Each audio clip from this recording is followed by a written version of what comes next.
डाला मुझे। हम पाकिस्तान का किस्मत तब्दील करेंगे। आज ये पाकिस्तान और अवाम एक थे, एक हैं और एक रहेंगे।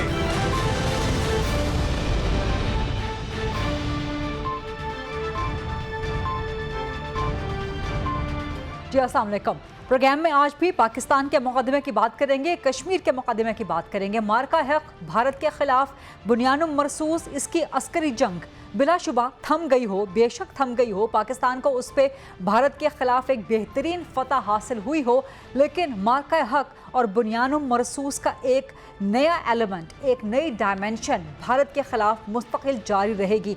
मार्का हक भारत को अब तक क़यामत सुकून की नींद सोने नहीं देगा। भारत ने बहुत बड़ी गलती की, पाकिस्तान के खिलाफ जारहियत का आगाज़ करके अब पाकिस्तान ने तहैया कर लिया है कि हर महाज पे भारत को नाकों चने चबवाए जाएंगे। इसी हवाले से जो इस वक्त तक की अहम तरीन डेवलपमेंट है वो ये है कि वज़ीर आज़म शहबाज शरीफ ने एक खुसूसी कमेटी तश्कील दे दी है कि जो आलमी सतह पे पाकिस्तान के मुकदमे को उजागर करेगी, भारत का जो झूठ है उसके पोल खोलेगी।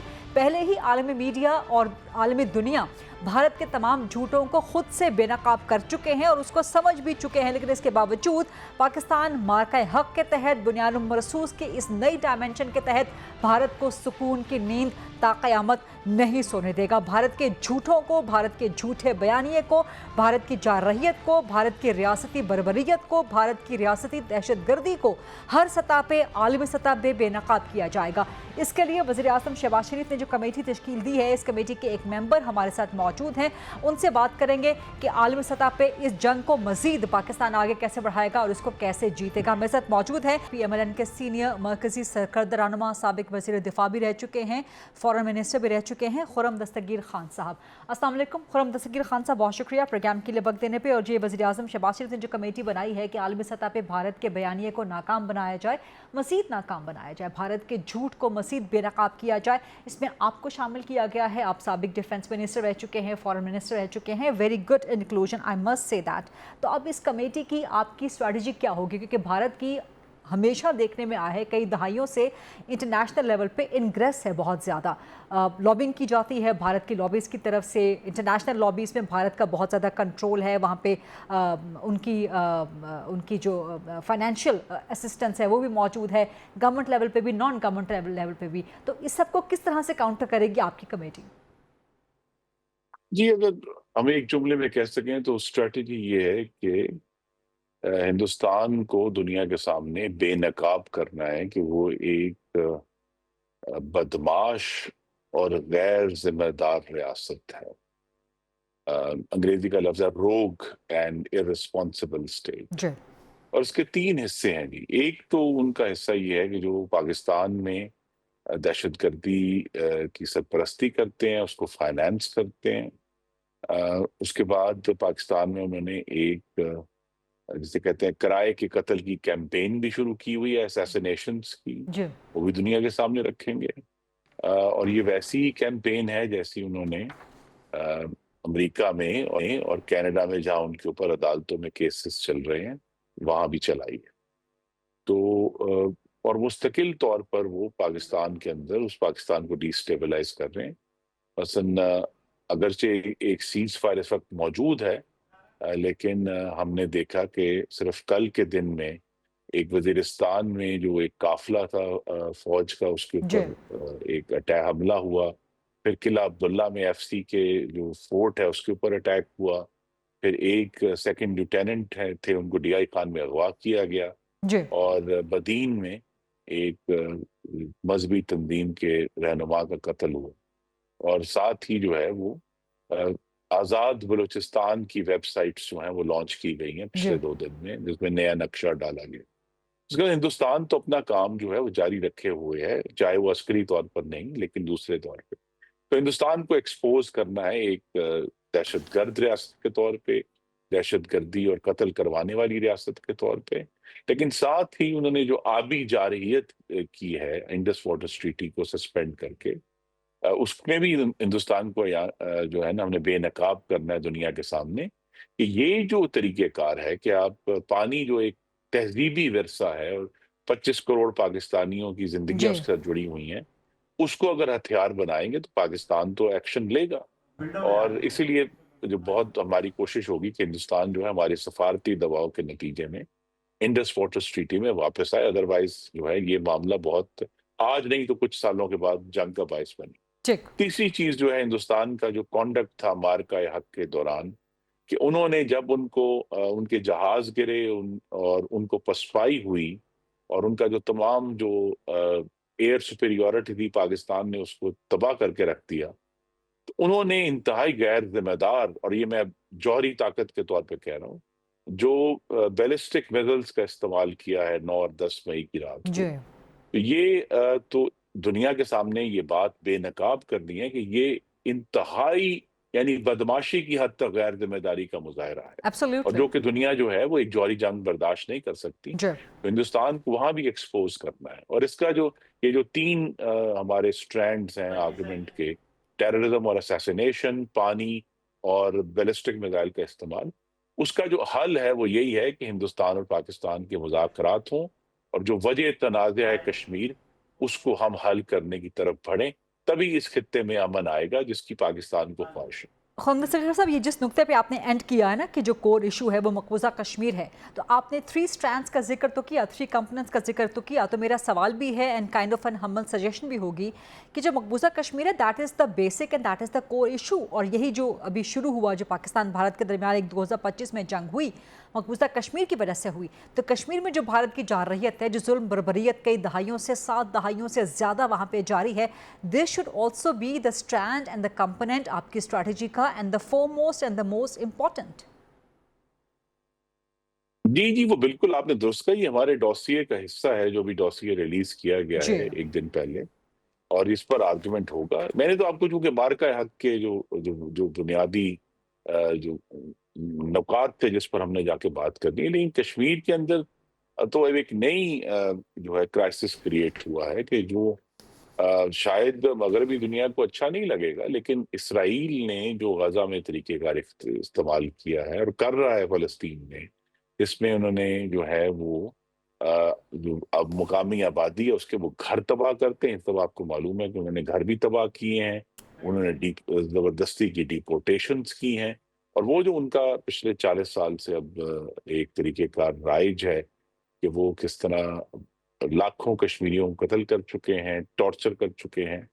तो पाकिस्तान में जो अब इंशाल्लाह जो ये मिशन जा रहा है, वो उन 2 पैनल जो अक़वाम मुत्तहिदा की रिपोर्टें हैं 2018 और 19 की, जिसमें पहली दफ़ा ये सारी डॉक्यूमेंटेशन की गई थी, ठीक। उनका भरपूर इस्तेमाल करेगा जो उस वक़्त की हुकूमत नहीं कर पाई थी। तो खुर्रम साथ ये बता दीजिए कि कौन से कंट्रीज आपके टारगेट रहेंगे इस कमेटी की स्ट्रेटजी के लिए?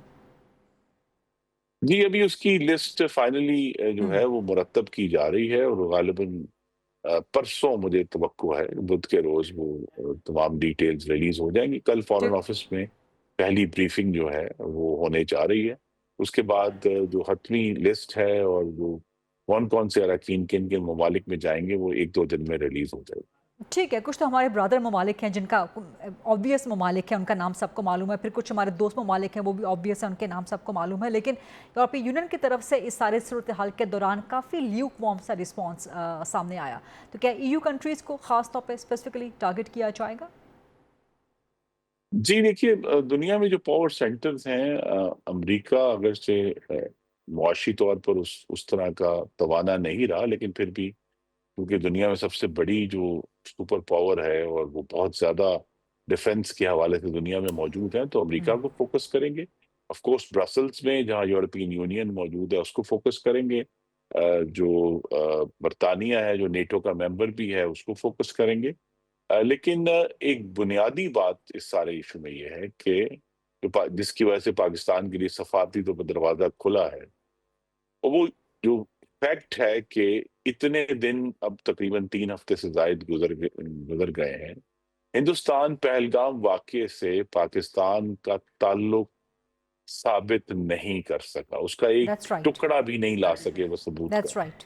तो लिहाजा अब जो है, और जिसकी वजह से उनको बैरूनी दुनिया की जो पहले एक ऑटोमेटिक हिमायत हासिल होती थी, वो नहीं हुई, और उसकी एक वजह ये भी है कि हिंदुस्तान ने मगरबी दुनिया का उस तरह का हवारी साबित नहीं हुआ जितनी मगरिब को तवक्को थी। हम्म। जहाँ मगरिब ल्यूक वार्म है तो अ, हिंदुस्तान की तरफ भी ल्यूक वार्म है और हमें उसका फायदा उठाना है और इंशाल्लाह भरपूर तरीके से पाकिस्तान का केस लड़ेंगे और जीतेंगे। राइट, ज़बरदस्त। एक बड़ा अहम सवाल इसके साथ साथ, एक तो ये सारी बातें जो हम कर रहे हैं, ये सारी कन्वेंशनल डिप्लोमेसी की बातें, आप साबिक डिफेंस मिनिस्टर भी रहे हैं, फॉरेन मिनिस्टर आप रहे हैं, तो ये कन्वेंशनल डिप्लोमेसी तो आप करेंगे, जो ये कमेटी आपकी बनी है, भारत के बयानी को आप नाकाम बनाएंगे, लेकिन इसके साथ साथ जो आज खबर आई कि गालिबन भारत एशिया कप भी ना होने दे, क्रिकेट की मैं बात कर रही हूँ, और इसके साथ जो एशिया कप इमर्जिंग जो इवेंट है उसको भी शायद डिस्टर्ब करने की कोशिश करें। तो कन्वेंशनल डिप्लोमेसी के साथ साथ क्रिकेट डिप्लोमेसी को भी क्या आपकी कमेटी जो है फोकस रखेगी, उस पर एंगेजमेंट करेगी? क्योंकि भारत यहाँ पर भी क्रिकेट में भी ना सिर्फ कन्वेंशनल वॉरफेयर में बल्कि क्रिकेट के हवाले से वहाँ पर भी एक रोग स्टेट का, एक बुली स्टेट का किरदार अदा कर रहा है। वहाँ पर भी उसने एक स्पोर्ट्स वॉर पाकिस्तान के खिलाफ, एग्रेशन उसने पाकिस्तान के खिलाफ लॉन्च कर रखा है, होस्टेज बना लिया उसने एक ऐसी स्पोर्ट को जिसको दुनिया में अरबों लोग एंजॉय करते हैं, इससे मोहब्बत करते हैं। अब तो अमेरिका में भी क्रिकेट का जो है वो क्रेज स्टार्ट हो गया है। तो क्या इस आस्पेक्ट को भी उजागर करेगी आपकी कमेटी? जी देखिए, कन्वेंशनल डिप्लोमेसी एक जाविया है इस अब हम बड़ी लड़ाई का जो हमें हिंदुस्तान से लड़नी है। और ये जंग नहीं है, ये पाकिस्तान के हकूक का, पाकिस्तान की खुद मुख्तारी का दिफा है। जहाँ डिप्लोमेसी है वहाँ एक स्ट्रेटेजिक कम्युनिकेशन भी करनी है, जिसकी तरफ आपने इशारा किया है, जिसमें उनकी जो स्पोर्ट्स के बारे में एक पॉलिसी है, और सिर्फ स्पोर्ट्स नहीं है, मतलब पाकिस्तानी तमाम जो अदाकार और फनकार हैं वो भी बैन है हिंदुस्तान में कि नहीं, वो जी। वहाँ उसमें हिस्सा नहीं ले सकते। और खुद हिंदुस्तान के अंदर एक एक सेपरेट सेटअप है जिस पर हमें फोकस करना है कि हिंदुस्तान ने जिस तरह पिछले 11 सालों में एक सिस्टमेटिकली अपनी जो अकलियतें हैं उनको रिप्रेस किया है, खास तौर पर मुसलमानों को कानून के इस्तेमाल के जरिए एक ऐसे ड्रकोनियन कवानीन बनाए हैं। तो ये एक पूरा केस जो है जिसमें ऑफकोर्स कश्मीर की ह्यूमन राइट्स अब्यूजेस भी शामिल है, वो एक सेपरेट केस है ह्यूमन राइट्स का और स्पोर्ट्स का और आर्ट्स का, जिसमें हिंदुस्तान इस तरह का तासुब दिखा के जी। हमने तो ये साबित करना है कि हिंदुस्तान बैन अवी बरादरी का जिम्मेदार रुकन नहीं है और ना ही बन सकता है। उसके बिल्कुल। अलावा एक और भी स्ट्रैंड है जिस पर हमें लड़ना है, और वो कानून का रास्ता है, जिसमें लॉ फेयर जिसको कहते हैं, जिसमें इंडस वाटर ट्रीटी में भी हमें कुछ कानूनी चाराजोई करनी है। और इसी तरह जो है, जो हिंदुस्तान ने मुख्तलिफ मामलात में, जैसे हमारे पास ऑप्शन है कि हम फाइनेंशियल एक्शन टास्क फोर्स में उसके खिलाफ केस फाइल करें कि ये हिंदुस्तान तो टेररिस्ट फाइनेंसिंग करता है, तो इसको बिल्कुल। किस तरह इसका रुकन बनाया है या उसको व्हाइट लिस्ट में डाला जा सकता है। तो वहां बिल्कुल। भी तो एक एक पूरी जो है इंटरनेशनल लॉ की जंग है, एक स्ट्रेटेजिक कम्युनिकेशन और इब्लाग की जंग है, और एक डिप्लोमेसी की जंग है। ये तीनों हमें तीनों महाज पे बैक वक्त इंशाल्लाह शहबाज शरीफ साहब की हुकूमत में हम इस पर पेशरफ्त करेंगे और पाकिस्तान के लिए एक फतह हासिल करेंगे। ठीक है, ज़बरदस्त। Best wishes, all the best पूरी कौम की तरफ से आप सब के लिए, इस कमेटी के लिए, पाकिस्तान के मुकदमे के लिए। एक आखिरी सवाल ज़रा सियासत के मुतालिक, हालात ऐसे नहीं हैं कि सियासत की जाए या सियासत पे बात की जाए, लेकिन सियासतदान हैं, सियासत कर रहे हैं, तो इसलिए मजबूरन सवाल आपसे पुटअप करना पड़ा है। पाकिस्तान तहरीक इंसाफ कन्फ्यूजन का शिकार है, पाकिस्तान तहरीक इंसाफ के अपने अंदर अदम एतमाद है, बावजूद इसके कि आज स्पीकर उनके जो साबिक हैं असद कैसर, वो अनाउंसमेंट कर रहे हैं कि जी मैं मौजूदा स्पीकर और वज़ीर आज़म शहबाज के खिलाफ अदम एतमाद PTI लेके आ रही है। बाद में खबर आई कि उनके चेयरमैन बैरिस्टर गौहर ने इसकी तरदीद कर दी। तो ये चल क्या रहा है सर, और क्या वाकई तहरीक अदम एतमाद आ सकती है वज़ीर आज़म के खिलाफ? जी, वज़ीर आज़म ने जिस तरह अफ़वाज पाकिस्तान के साथ हाथ से हाथ मिलाकर पाकिस्तान का दिफा किया है, अल्लाह ताला उनको महफूज रखेगा, सियासी तौर पर भी और इस मुल्क को भी इंशाल्लाह। हम्म। लेकिन जो अपोजिशन की कोशिश है, मेरी तो उनको ये दरख्वास्त है कि 12 साल से खैबर पख्तूनख्वा में उनकी हुकूमत है, वहां के तबाह हाल शहरियों पर भी कोई नजर डालें और उनकी सेहत, तालीम, अमन और अमान, इंफ्रास्ट्रक्चर पे भी कोई तवज्जो दें। वहां जो दहशतगर्दी उठ रही है और 12 जिलों में उनकी रिट नहीं है, उनकी हुकूमत की, वो रिट कायम करें और पाकिस्तान के अवाम की खिदमत की तरफ तवज्जो दें। आप नोट कीजिए कि हमारी जो अपोजिशन है उनसे हमारा इख्तलाफ अपनी जगह पर, लेकिन वो अपने पिछले 16 माह में पाकिस्तान के अवाम की फलाह के लिए एक लफ्ज़ नहीं बोले। वो ठीक सिर्फ़ अपने सियासी फ़ायदे के लिए ठीक और सियासी इक़्तिदार के लिए फड़फड़ा रहे हैं और ये जो धमकी है तहरीक अदम एतमाद लाने की, वो सिर्फ़ एक इक़्तिदार की तरफ जो उनकी हवस है, उसका एक और ज़ाविया है। ठीक, बहुत शुक्रिया खुर्रम दस्तगीर खान साहब। प्रोग्राम के लिए आज वक्त निकाल, ब्रेक का वक्त हुआ है, प्रोग्राम में ब्रेक लेते हैं और ब्रेक से वापस आएंगे तो इसी मामले पे मज़ीद सवालात करेंगे मज़ीद शख्सियात के साथ। Stay with us.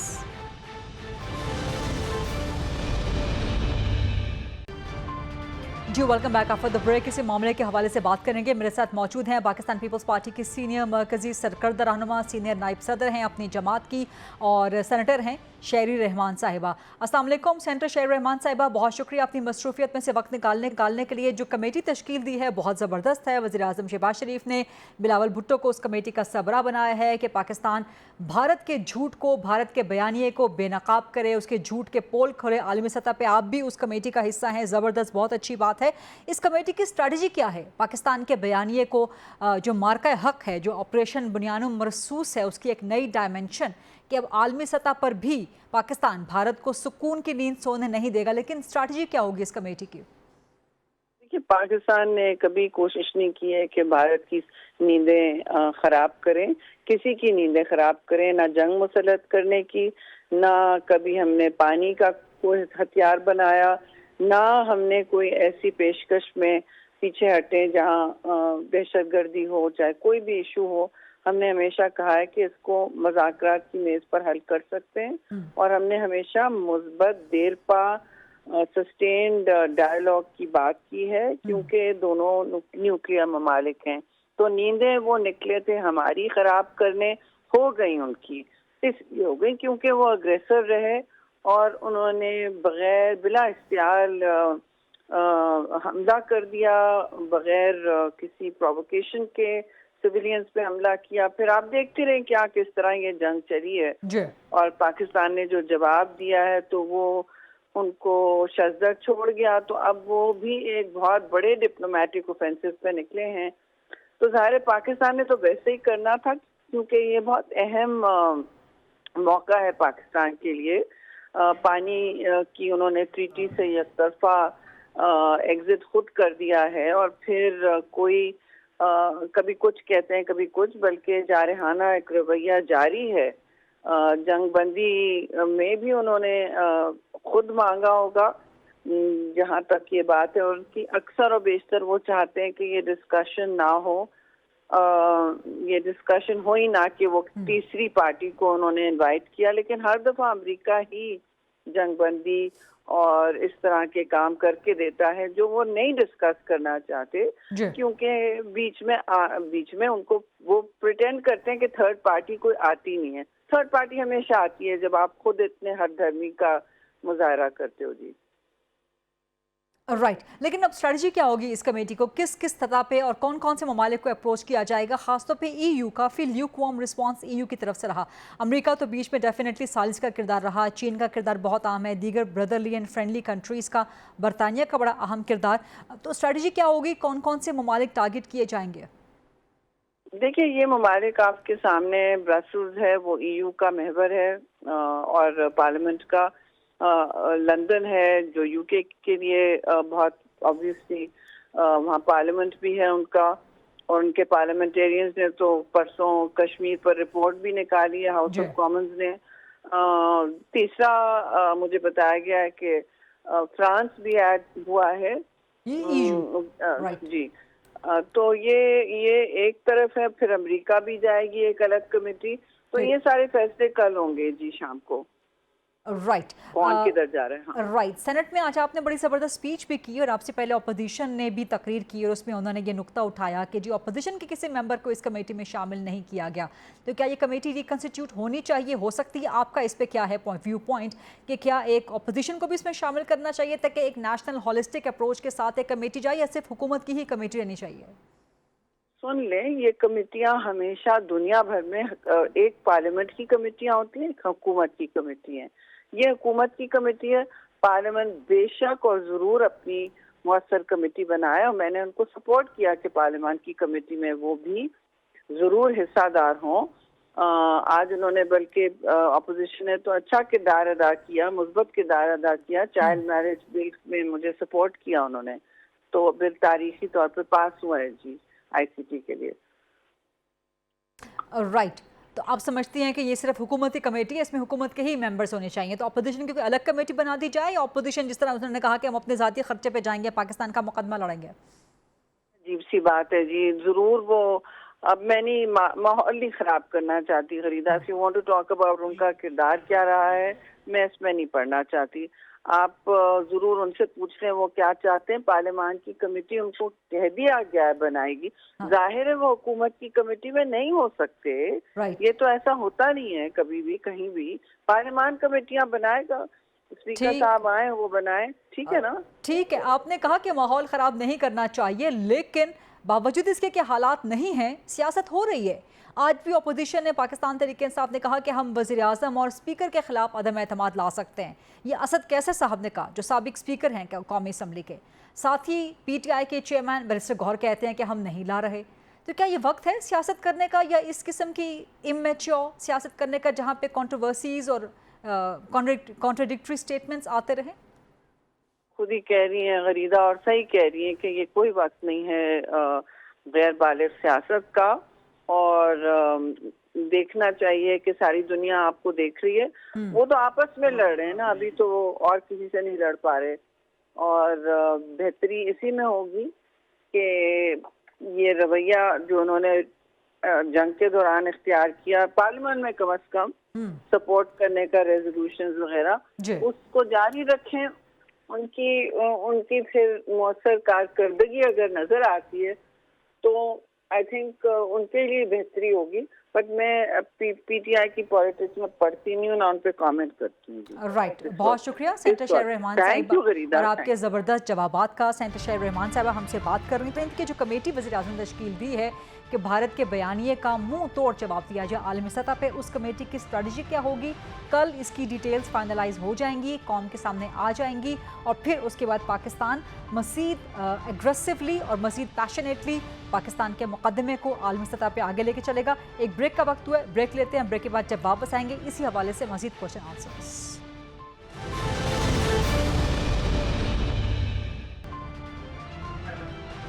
Welcome back after the break. What next for Pakistan and India? Operation बुनियानुम मरसूस का जो एक अस्करी एलिमेंट है, जो एक जंगी एलिमेंट है, वो तो इख्तिताम पजीर हुआ पाकिस्तान की एक वासे और भरपूर और ज़बरदस्त फतह के साथ और भारत की शिकस्त के साथ। लेकिन मार्का हक ऑपरेशन बुनियानुम मरसूस की एक नई डायमेंशन, जो कि डिप्लोमेटिक डायमेंशन है, वो अभी भी जारी है, और वहाँ पर भी पाकिस्तान भारत को भरपूर शिकस्त देने के मूड में नज़र आता है। यही वजह है कि वज़ीर ख़ारजा भी दौरे पे हैं, दीगर वज़रा वो भी दौरे पर जाने वाले हैं, आलमी दौरों पर, जहाँ पर दुनिया भर को पाकिस्तान अपना मुकदमा पेश करेगा और भारत के झूठे बयानिए को मज़ीद नाकाम बनाएगा। इसके साथ साथ वज़ीर आज़म ने जो एक कमेटी तश्कील दे दी है। So now what next between India and Pakistan, इसी पर मज़ीद तज्ज़िया लेंगे। मेरे साथ मौजूद हैं सीनियर दिफाई तज्ज़ियाकार air marshal retired Shahid Akhtar साहब।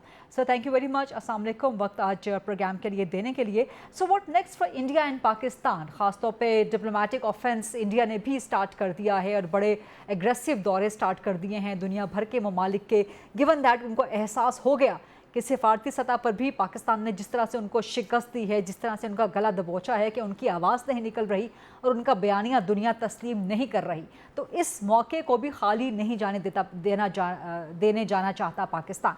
और पाकिस्तान ने भी अपने डिप्लोमेटिक जो एफर्ट्स हैं वो स्टार्ट कर दिए हैं। सो व्हाट नेक्स्ट नाउ, आप क्या देखते हैं? अगर आप इंडिया की बात करती हैं तो इंडिया को आपने देखा कि दो ममालिक ने सपोर्ट किया, जो उसके लिए लाइबिलिटी बन गई एक्चुअली वर्ल्ड लेवल पे, एक इसराइल ने और एक अफगानिस्तान ने, यानी कि जो सबसे लोएस्ट रैंक पे हैं कंट्रीज रैंकिंग में, उन्होंने किया। और इस बात को भी दुनिया देख रही है कि सिर्फ इन दो ममालिक ने ही क्या इंडिया को सपोर्ट किया, और इंडिया के अंदर भी ये सवाल उठ रहे हैं।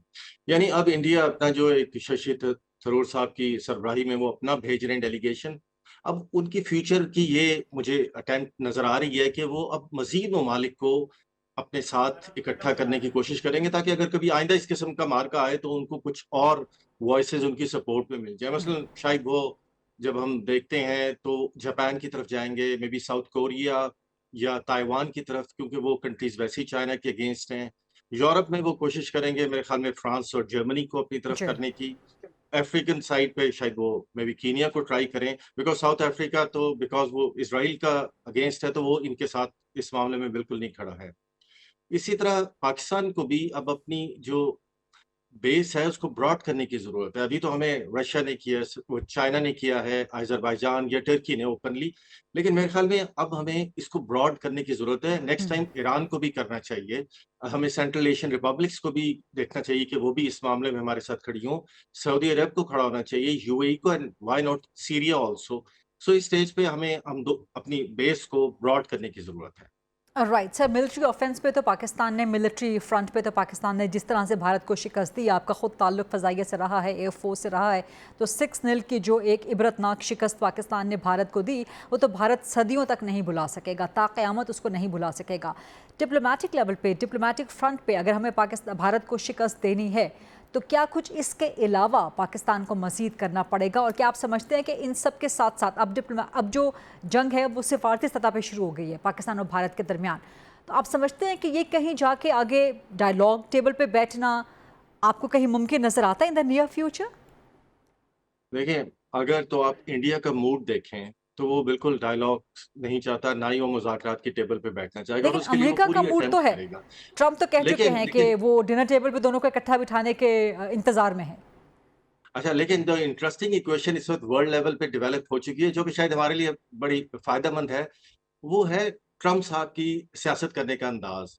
अब अगर आपने देखा हो तो प्रेसिडेंट ट्रम्प जो भी सफारती मुहाज पे कामयाबी मिलती है, जो कि अमेरिकन पावर की वजह से मिलती है, वो उसको अपनी जाती फतूहात के जुमरे में ले आते हैं, चाहे उनका किरदार कितना ही महदूद क्यों ना हो इसमें।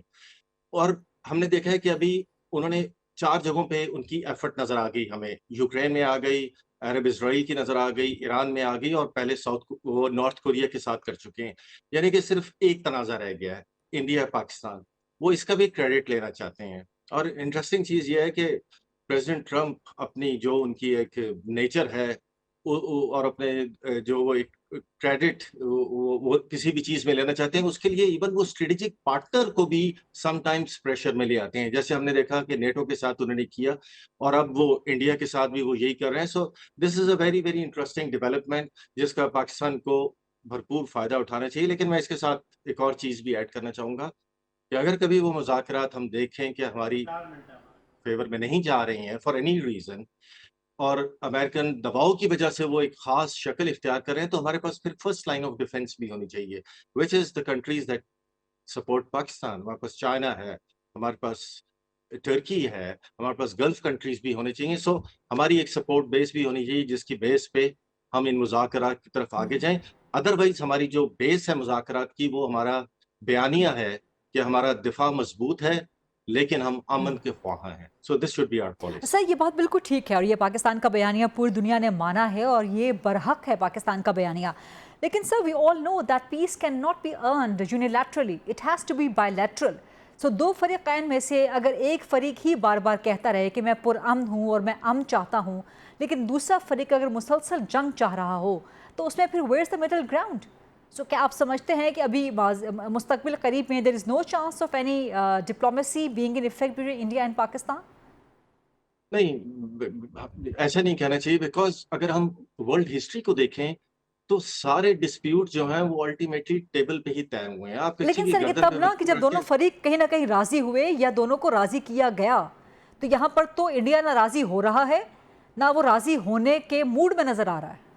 लेकिन मैं आपको अगर माजी में ले जाऊं तो मैं उस वक्त इंडिया में ही था। मुझे याद है कि जब हमारे नेशनल सिक्योरिटी एडवाइजर तारिक अजीज साहब और एसके लांबा साहब, इनके दरमियान में 4 पॉइंट्स पे एग्रीमेंट हो गया था, और उसको साइन करने के लिए मनमोहन साहब पाकिस्तान आ रहे थे, डेट्स भी डिसाइड हो गई थी, बट फिर पाकिस्तान में मुशर्रफ साहब ने इमरजेंसी लगा ली और इंडिया ने कहा कि on principle we will not go. So इसका मतलब है कि अभी तो हम एक्चुअली देखते हैं सर क्या आप ये बीजेपी कहना की चाह रहे हैं हुकूमत कि को। कश्मीर में वही 4 पॉइंट एजेंडा री इम्प्लीमेंट हो सकता है? Why not, you know this is a good starting point. आखिर उस पे इतने सालों डेलिब्रेशन सर हुई, बट दोस और वर द इंडिया ने कुछ, controversial 4 points sir. Well controversial आप उसे कह सकते हैं, लेकिन याद रखें कि जब भी आपने स्टार्टिंग पॉइंट लेना है इंडिया के साथ, तो आपको कंपोजिट डायलॉग में ग्रेजुअली आगे जाना पड़ेगा।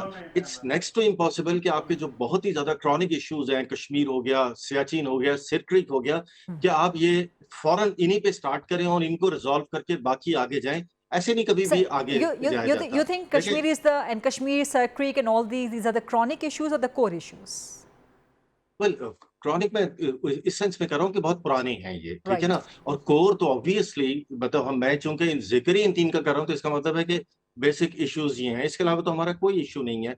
और आप देखें जब भी इस स्टेज में दो मुल्कों के दरमियान में दोस्ती हुई है, which is actually a must for the people of both the countries, तो पहले आपके ये स्टेप बाय स्टेप होती है। पहले आपके पीपल टू पीपल कांटेक्ट होते हैं, ट्रेड रिस्टोर होती है, आपके सकाफती ताल्लुकात स्टार्ट होते हैं। उसके बाद जब आपके स्टेक्स बढ़ जाते हैं एक दूसरे कंट्रीज में, उसके बाद जब आप ये वाले कोर इश्यूज टेबल पे लाते हैं तो फिर गिव एंड टेक का माहौल बनता है। बिकॉज आप चाहते हैं कि फिर जो एक इन्वायरमेंट डेवलप हो चुकी हुई है जिसके आपको डिविडेंड्स नजर आने शुरू हो जाते हैं, आप चाहते हैं कि उसको कंटिन्यू किया जाए। सो मेरे ख्याल में, मेरी जाती राय में, तो स्टेप बाय स्टेप ही ये बर्फ पिघलेगी और हम आगे जाएंगे। हम सडनली किसी कंक्लूजन पे पहुंच नहीं सकते, ना ही कोई मेरे ख्याल में ऐसी फोर्स है कि जो इस चीज पे किसी को भी मजबूर कर सकती है। राइट, बहुत बहुत शुक्रिया air marshal retired Shahid Akhtar साहब प्रोग्राम में गुफ्तगू करने के लिए और अपना ज़बरदस्त व्यू पॉइंट देने के लिए। That's a wrap. ये था आज का प्रोग्राम। ऑल्सो टुमारो इंशाल्लाह 8 o'clock ऑन GTV। अल्लाह हाफ़िज़।